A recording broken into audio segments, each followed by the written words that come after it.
Chances are you've probably got some old furniture lying around in the garden shed. Now, before you go all gung-ho and want to chuck it out, take a closer look. Ask yourself, is it a good shape? Is it sturdy? These chairs are both, so I'm going to give them a boho beachy feel with paint and also make an easy artwork to go with them. Okay, so first job is removing what's no longer sound. If your bolts are rusted through like these ones, a great tool for the job is a grinder. But if, like me, a grinder is not a tool you'd use very often, you might consider something like this, a Dremel. Now, this not only has grinding wheel attachments, but all of these other bits and pieces which we can use for tons of jobs, not only on this chair, but for around the home as well.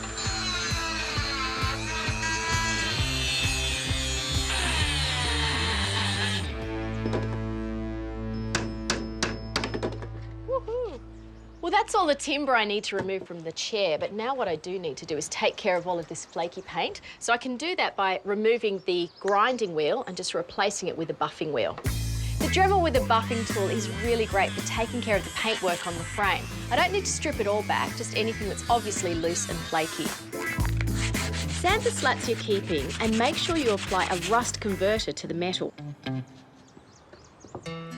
Now, the old timber slats, they're just not cutting it anymore. I don't think there's too much that I can actually do with that. But what I have done is taken the length down to Bunnings and had them cut me some hardwood, which I've rounded off those square edges just using the Dremel again and pre-drilled them, a coat of paint, and then they're ready to go on.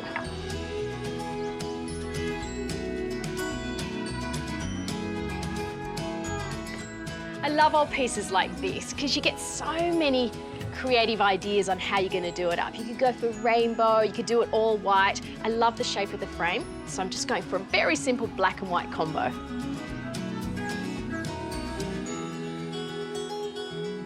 That was a pretty fun project and certainly not hard. And I have to say, it does feel good keeping furniture out of landfill.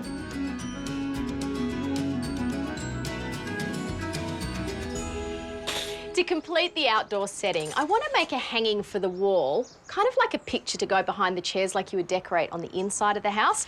And going with the theme of reclaimed found objects, you can use driftwood from the beach, twigs from the garden. I'm even going to add in cuttlefish.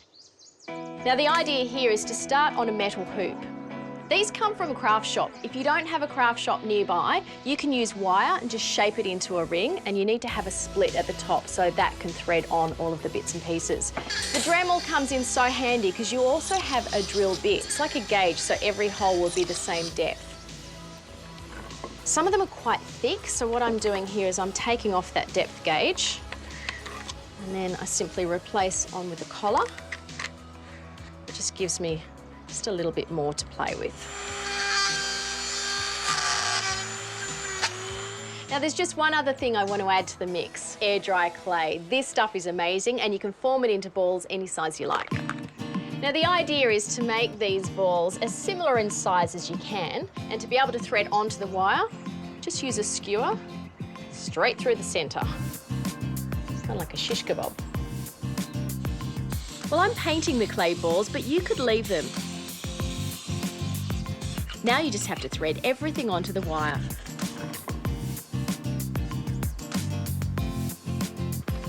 Gosh, I've easily got enough materials here to make 2 of these, but I think I'm going to stop there. I think that's kind of cool.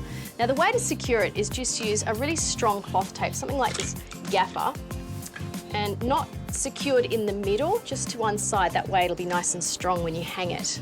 And if you want to disguise your wire, just use something like string or a natural material like raffia. You can even get raffia in great colours, so I'm going with black to tie in with my theme. Happy with that, ready to hang. Well, I think this is pretty good. You know, we've got a brand new, very up-to-date look with furniture, let's face it, that most people probably would normally have thrown away. And you know, the best part of all of this is I didn't need a whole workshop filled with tools to do it.